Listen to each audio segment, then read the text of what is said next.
New Mexico's Hot Chefs is brought to you in part by Jemez, where innovation has finally caught up with your appetite for the extraordinary.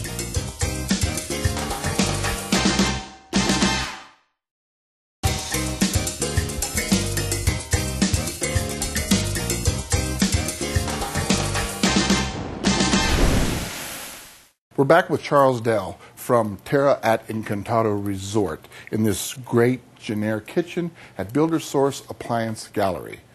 Gazpacho soup, magnifique. Thank you.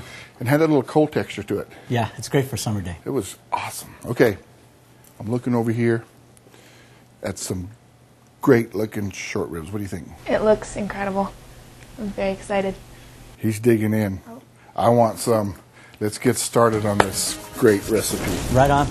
Well, beef short ribs, really nice, rustic, great for a winter day, okay, or late fall. And I'm going to season these with salt. I think it's really important. You can't, in my view, over-salt meat, okay? I mean, I'm sure somebody would prove me wrong someday, but I think you really need to have plenty of salt on the meat because that's what brings out the flavor. I think you're right. I like that. Yep.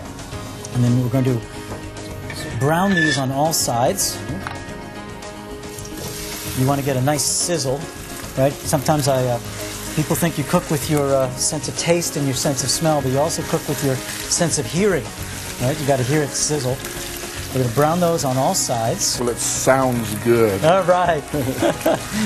So one side, and then we're going to flip it. In the meantime, we're going to cook these vegetables. So don't need too much oil for these. The carrot,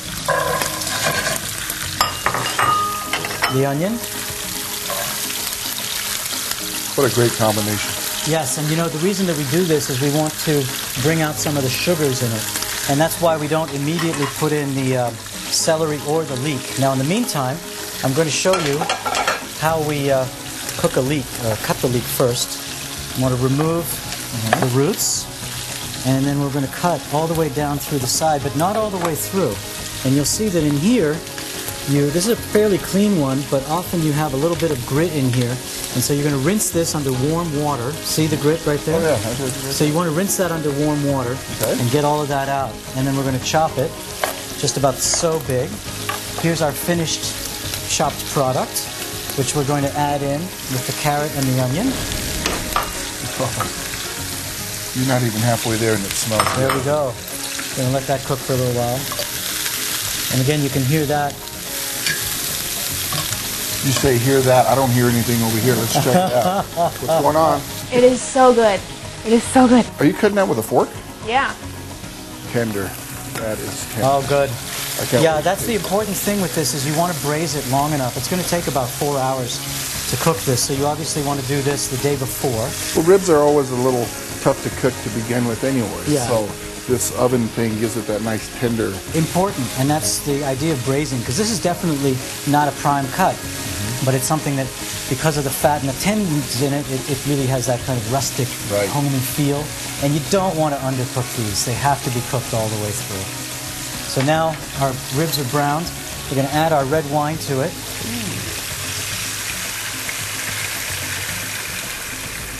A little for the pan, a little for us. And a bunch more for us. You said that you got to hear it cooking. Well, the hear and the smell together is really, really good. Exactly. So now the red wine reduces, cooks out. The alcohol actually cooks off.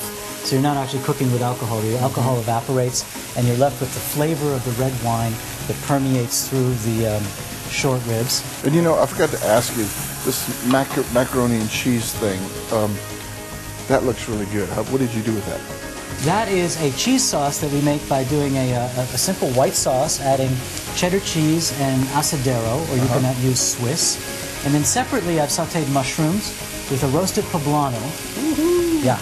And then mix all of that with a gemelli pasta. So it's kind of that curly-Q pasta, but you could do this with penne or anything else. You could also remove the poblano if you don't want it, or remove the mushrooms if you don't want it, and end up with a macaroni that's just a little bit different. Mix all that stuff up, and we're going to brown that and serve it. It's a very simple dish again. This recipe, don't forget, you can get it on newmexicoshotchefs.com. Now here, so now we're putting it all together. We're putting all our vegetables in with the meat. And water, if you want to, you can add chicken stock or vegetable stock. It's really up to you, but I think because you've got the bones there that are going to give it so much good flavor, you're fine just doing water. There's a lot going on in there. Yes. Yep, we've got a little chopped garlic, which I actually don't like to sear because I think the garlic gets bitter. And then a little bit of fresh thyme. And with this, because we're going to pull the meat out and strain all the vegetables and be left with the sauce, we don't need to chop the thyme. It's fine to just put it in with all of its stems. I'm going to cover it, and as it comes to a boil, then we're going to just put it in the oven and let it braise for 4 hours. So here we have the short ribs that we've cooked, and we've removed the bones from them.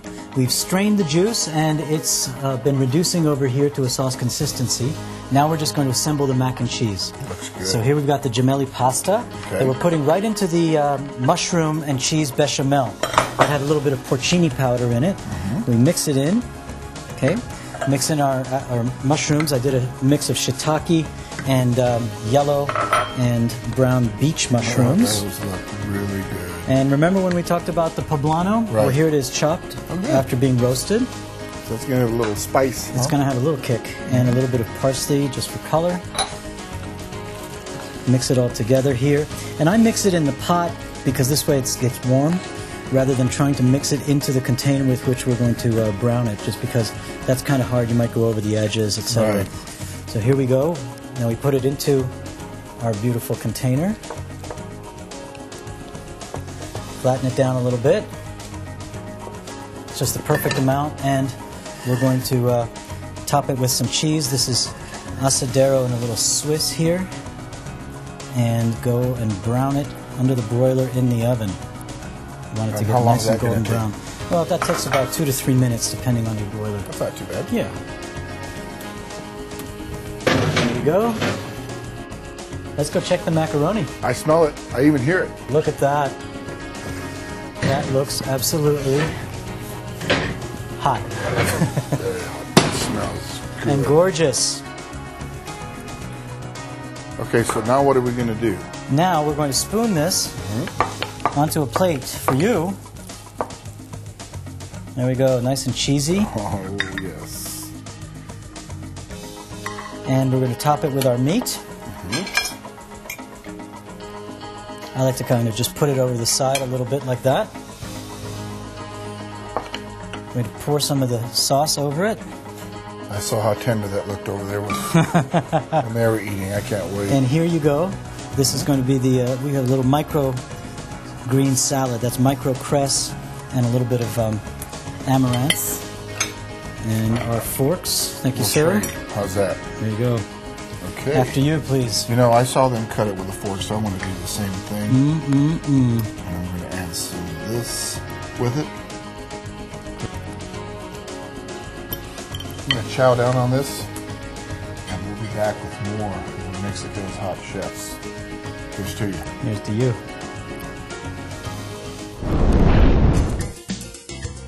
Stay tuned for a delectable dessert.